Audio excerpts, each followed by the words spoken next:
جو خود اسی کا منتخب کرتا تھا، جس کی غیر معمولی خصوصیات نے اسے کچھ طاقتور لوگوں کے حد پہ چڑھا دیا تھا، جو اپنے پیاروں کے تحفظ کے لیے ان طاقتور لوگوں کے ہاتھوں کھیلنے پر مجبور ہو گیا تھا۔ لیکن کیا وہ سچ مچ مجبور تھا؟ بفرتی لہریں بھی کیا کبھی کبھی کسی کے قابو میں آئی تھیں، اور پانی کو راستہ بنانے سے کون روک سکا تھا؟ جو محض اپنا راستہ بنانے سے رک جاتا، اس نے ان مشکل حالات میں بھی اپنا راستہ ڈھونڈ نکالا اور 1.5-2 منٹ کے کھیل میں وہ کر ڈالا جو بازی الٹنے کے لیے کافی تھا۔ آؤ اب چلے ماتھر۔ اپنا کام مکمل کر کے وہ کھڑا ہوا تو ماتھر اس کا بے دام غلام بن چکا تھا۔ ماتھر کو اپنے سادے چھت کے جنوبی حصے میں پہنچا۔ طے شدہ منصوبے کے مطابق فائر بریگیڈ کی وہ مخصوص گاڑیاں وہاں موجود تھیں، جس پر لہراتا چھوٹا سا سفید جھنڈا اس کے لیے اشارہ تھا۔ اس سنگل سٹوری عمارت کی چھت اتنی بلند نہیں تھی کہ اس گاڑی تک پہنچنے کے لیے انہیں کسی ذریعے کی ضرورت ہوتی۔ دونوں ہی تربیت یافتہ افراد تھے، چنانچہ آرام سے چھت سے سیدھے گاڑی پر کود گئے۔ ان کے کودتے ہی گاڑی حرکت میں آ گئی۔ وہاں بے حد افراتفری تھی۔ کچھ لوگ زخمی بھی ہوئے تھے، جنہیں باقی لوگ ایمبولینس میں منتقل کرنے کے لیے عملے کے ساتھ بھاگ دوڑ میں مصروف تھے۔ یہ کوئی فوجی چھاؤنی، جیل یا ہیڈ کوارٹر وغیرہ نہیں تھا جہاں اہلکاروں کی بڑی تعداد موجود ہوتی۔ یہاں اہلکاروں کی بس ایک مخصوص تعداد ہی موجود تھی، جن میں سے کچھ اندر رہ گئے تھے، کچھ زخمی تھے اور کچھ اپنے ساتھیوں کی بقا کے لیے جدوجہد کر رہے تھے۔ اسے مسلسل آتی گاڑیوں کے درمیان کسی نے توجہ نہیں دی کہ ایک گاڑی 2 افراد کو لے کر وہاں سے فرار ہو رہی ہے۔ گاڑی سے آگے نکلی تو ماز نے دیکھا کہ کچھ افراد چھت پر چڑھنے کی کوشش کر رہے ہیں۔ یقیناً وہ لوگ سیڑھیوں کے راستے اندر جا کر اندر والوں کا حال جاننے کی کوشش کر رہے تھے۔ ان لوگوں کی بہتری کی دعا کرتا ہوا وہ اپنے ماحول میں واپس آ گیا۔ گاڑی میں اس کے اور ماتھر کے علاوہ 4 افراد مزید موجود تھے، جنہوں نے فائر مین کی مخصوص وردیاں پہن رکھی تھی۔ 5واں فرد ڈرائیور تھا۔ جو 4 افراد اس کے سامنے تھے، ان کے پاس اسلحے کی موجودگی ظاہر ہو رہی تھی۔ ڈرائیور بھی یقیناً مسلح ہوگا۔ یہ محض خوش قسمتی تھی کہ وہ کسی مدبر کے بغیر وہاں سے نکلنے میں کامیاب ہو گئے تھے۔ اگر ان کے فرار کی راہ میں کہیں مزاحمت کی جاتی تو فائر مین کے روپ میں موجود یہ افراد اس کا بھرپور جواب دینے کی اہلیت رکھتے تھے۔ ایسی صورت میں نقصان کی شرح کافی بڑھ سکتی، اس لیے ماس کے حساب سے کامیابی سے فرار سب کے حق میں بہتر ثابت ہوا تھا، اور اب وہ مزید بہتری کے لیے ماتھر کو حرکت میں آنے کا منتظر تھا۔ کنکھیوں سے دیکھ رہا تھا۔ ماتھر بظاہر ہر طرف سے بے نیاز خاموشی سے سر جھکا بیٹھا ہوا تھا، لیکن ماز اس کے وجود میں ایسا تناؤ محسوس کر رہا تھا جیسے وہ شکاریوں کے نرغے میں پھنس جانے والا کوئی درندہ ہو۔ اس کے تیز سے پھولتے پچکتے نتنے اس کے اندرونی انتشار کا ثبوت دے رہے تھے۔ اس کی کیفیت ماس کے لیے باعث اطمینان تھی، اور وہ اپنی گن بے پرواہی سے زانوں پر رکھ کے ڈھیلے ڈھالے انداز میں بیٹھا ہوا تھا۔ پوری رفتار سے چلتی گاڑی تیزی سے فاصلہ طے کرتی ہوئی اپنی منزل کی طرف گامزن تھی۔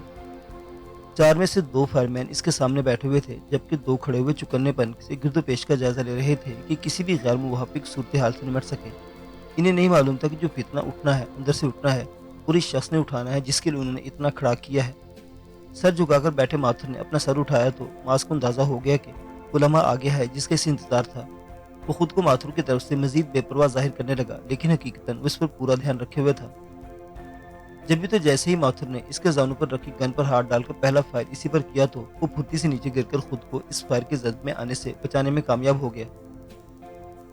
فائر کی آواز نے فائر مین کے روپ میں موجود 4 افراد کو چکایا، لیکن اس سے قبل کے اس صورتحال کو سمجھ کر کوئی ردعمل ظاہر کر پاتے، ماتھر سامنے بیٹھے دونوں افراد کو نشانہ بنانے میں کامیاب ہو چکا تھا۔ وہ تجربہ کار آدمی تھا، اس بات کو سمجھتا تھا کہ ان لوگوں نے سر پر موجود حفاظتی ہیلمٹ کے علاوہ بل پروف جیکٹ بھی پہن رکھی ہوں گی، اس لیے سارے فائر چہروں اور گردن پر کیے تھے۔ ان مہلک گولیوں نے ان دونوں کو پل بھر کی مہلت نہیں دی اور وہ فوراً ہی ڈھیر ہو گئے۔ کھڑے ہوئے افراد میں سے ایک نے ماتھر کے گن والے ہاتھ کو نشانہ بنانے کی کوشش کی، لیکن ماتھر کسی چیتے کی طرح جس لگا کر اپنی جگہ چھوڑ چکا تھا۔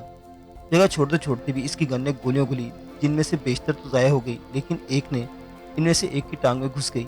گولی کھا کر وہ شخص گرا، لیکن اپنے ہاتھ سے گن نہ گرنے دی اور ماتھر کی طرف فائر جھونکا، لیکن ماتھر چلتی ہوئی گاڑی اور محدود جگہ کے باوجود کمال کارکردگی کا مظاہرہ کر رہا تھا۔ گولی کا نشانہ بننے کے بجائے اس نے اپنی جگہ چھوڑی اور کسی مچھلی کی طرف پھسلتا ہوا مر جانے والے افراد تک جا پہنچا۔ ان میں سے ایک کی گن کھینچ کر اس نے دوسرے ہاتھ میں لی اور بیک وقت دونوں ہاتھوں سے فائر کرنے لگا۔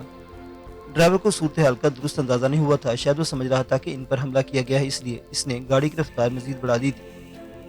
اندھا دھند چلتی ان گولیوں کے باعث ماس کا اپنا وجود بھی خطرے کی زد میں تھا، لیکن اسے اپنی پرواہ نہیں تھی۔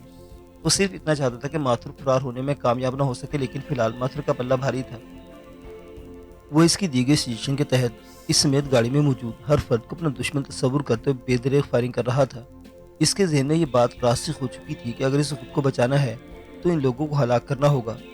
دوسری طرف مقابل ذرا سی جھجک کا شکار تھے، وہ جس شخص کو فرار کروانے کے مشن پر کام کر رہے تھے، اسے ہلاک کرنے کا فیصلہ کرنا مشکل تھا، اس لیے ان کی کوشش تھی کہ جان لیوا فائر کے بجائے ماتھر کے جسم کے ایسے حصوں کو نشانہ بنائے کہ اس کی جان محفوظ رہے، لیکن ماتھر کی جاہریت نے فوراً ہی انہیں فیصلہ بدلنے پر مجبور کر دیا۔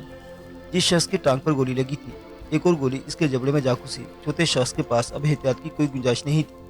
اس نے بغیر کسی لحاظ کے اپنی گن کا رخ ماتھر کی طرف کیا اور وحشیانہ انداز میں اس پر گولیوں کی بوچھاڑ کر دی۔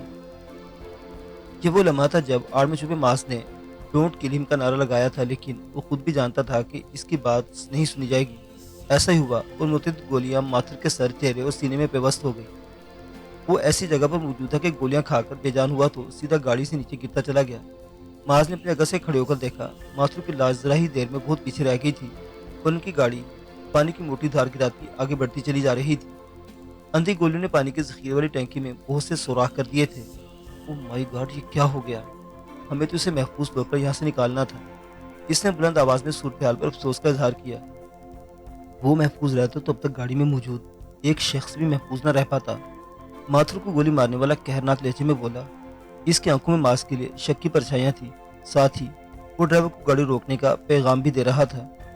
وہ جن راستوں سے گزر رہے تھے وہ عام گزرگاہ نہیں تھی اور نہ ہی اس کے قرب و جوار میں کوئی باقاعدہ آبادی موجود تھی، اس لیے فائرنگ کی آواز سن کر کوئی فوری طور پر اس طرح رخ کرتا بھی ممکن نہیں تھا، لیکن وہ خود ایسی صورتحال سے دوچار ہو سکتے تھے کہ ان کے لیے اپنا آگے کا لاہ عمل طے کرنا دشوار ہو گیا تھا۔ مجھے نہیں معلوم تھا کہ اچانک اس شخص کا دماغ کیوں الٹ گیا۔ میں اپنی جان داؤ پر لگا کر اسے وہاں سے نکال کر لایا تھا۔ اس نے پہلا ہی فائر مجھ پر کیا تھا۔ میں صرف اپنی خوش قسمتی سے بچ سکا ہوں۔ آج جس وقت اپنے صفائی میں جملے ادا کر رہا تھا، ڈرائیور بھی ان کے درمیان پہنچ گیا۔ ماتھر کو ہلاک کرنے والے نے اسے مختلف صورتحال سے آگاہ کیا۔ ہمیں سب سے پہلے اس گاڑی کو چھوڑنے کے ساتھ ساتھ مرنے والوں کی لاشوں کو تلف کرنا ہوگا، اور اس کا ایک ہی راستہ ہے، ہم لاشوں سمیت گاڑی کو آگ لگا دیں۔ جلد یا بدیر کوئی نہ کوئی یہاں ضرور پہنچے گا اور ہمیں اپنے پیچھے کوئی نشان نہیں چھوڑنا چاہیے۔ ڈرائیور نے فیصلہ سنایا۔ یہاں صرف لاشیں نہیں، ایک عدد زخمی بھی ہے۔ زخمی کو اٹھا کر اس ویرانے میں طویل پیدل سفر کرنا مشکل ہوگا۔ اتنا زیادہ زخمی ہے کہ فوری طبی امداد نہ ملنے کی صورت میں زیادہ دیر زندہ نہیں رہ سکے گا۔ جس شخص کی ٹانگ اور جبڑے میں گولیاں لگی تھی، اس کی طرف اشارہ کرتے ہوئے ماس نے اس فیصلے پر اعتراض کیا۔ ہم اپنے ساتھ کسی زخمی کو نہیں لے جا رہے، ڈرائیور غرانے کے انداز میں بولا اور ایک نظر کھینچ کھینچ کر سانس لیتے زخمی شخص پر ڈالی۔ وہ جوان لڑکا تھا جس کا ہیلمٹ سر سے اتر کر دور جا گرا تھا اور سیاہ چمکدار ریشمی بالوں کو ہوا ہلکورے دے رہی تھی۔ ڈرائیور نے صرف ایک پل کے لیے اس کی طرف دیکھا، پھر گن کا رخ اس کی طرف کر کے گولی چلا دی۔ اس کی پیشانی میں بننے والے روشن دان نے اس کے خوبصورت چہرے کو بھیانک بنا ڈالا۔ اوکے، اب یہاں کوئی زخمی نہیں ہے، اب تم جلدی سے نیچے اترو ورنہ ہم تم سمیت بھی اس گاڑی کو آگ لگا سکتے ہیں۔ ڈرائیور شاید سینئر تھا جس نے سارے معاملات اپنے ہاتھ میں لے لیے تھے۔ مجھے تمہارے فیصلے سے کوئی اختلاف نہیں، لیکن میں اپنے ساتھ ثبوت لے جانا چاہتا ہوں کہ ہم جس شخص کو سیف ہاؤس سے فرار کروا کر لائے تھے وہ روشن ماتھر ہی تھا۔ اس نے مطالبہ کیا۔ اب کیا تم ماتھر کی لاش اٹھا کر لے جانے کا ارادہ رکھتے ہو؟ ڈرائیور جھنجھلایا۔ لاش نہیں، صرف دونوں ہاتھوں کے انگوٹھے کافی ہوں گے، اس نے جواب دیا۔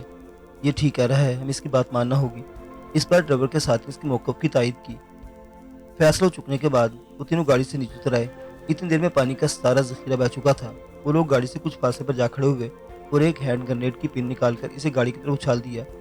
ہینڈ گرنیڈ پھٹنے سے قبل ہی تینوں اپنے کانوں پر ہاتھ رکھے پنجوں کے بل وہاں سے بھاگ کھڑے ہوئے تھے۔ خاصا فاصلہ پیدا کر لینے کے باوجود انہوں نے گرنیڈ پھٹنے کی آواز اور زمین کی لرزش کو محسوس کیا، لیکن رکے نہیں اور مسلسل آگے بڑھتے چلے گئے۔ دوسرا کان پھاڑ دھماکہ سنائی دینے میں بھی زیادہ وقت نہیں لگا۔ یہ پیٹرول ٹینک پھٹنے کا دھماکہ تھا۔ ماس نے بھاگتے بھاگتے ایک پل کے لیے پیچھے مڑ کر دیکھا۔ آگ بجھانے والی گاڑی اس وقت خود آگ کے گولے میں تبدیل ہو چکی تھی۔ آج کے دن آگ کی حکمرانی رہی تھی۔ پہلے آگ نے ایک سیف ہاؤس کو نگلا تھا اور اب اس گاڑی کو خاک کر دیا تھا۔ اپنے وطن کی ان املاک کے ضائع ہونے کا ماس کو افسوس تھا، لیکن اس نقصان کے بدلے میں روشن ماتھر جیسی افریت ختم ہوا تھا۔ اگر وہ زندہ بچ نکلنے میں کامیاب ہو جاتا تو جانے وطن کی بنیادوں کو کھوکھلا کر دینے والے اور کن کن کارروائیوں میں حصہ لیتا۔ آگ اور خون کے اور کتنے کھیل کھیلے جاتے جن میں سینکڑوں زندگیاں داؤ پر لگتی اور سازشوں کے کون سے تانے بانے بنے جاتے جن کے باعث ملک عالمی سطح پر بدنام ہوتا۔ جن نقصانات کے بدلے روشن ماتھر کی زندگی کا خاتمہ ہوا تھا وہ اس کے زندہ بچ نکلنے کے مقابلے میں بہت معمولی تھی، اور کہا جا سکتا تھا کہ ماز نے زیادہ مہنگا سودا نہیں کیا تھا۔ بھاگتے ہوئے انہوں نے اس بات کا دھیان رکھا تھا کہ وہ ماتھر کی لاش تک پہنچ سکے، چنانچہ جلدی انہوں نے اسے پا لیا۔ تیز رفتاری سے چلتی گاڑی سے گرنے کے باعث اس کی باڈی متاثر ہو چکی تھی اور یقینی طور پر کئی ہڈیاں ٹوٹ گئی تھی، لیکن اس سے قبل ہی وہ ہر تکلیف سے آزاد ہو چکا تھا۔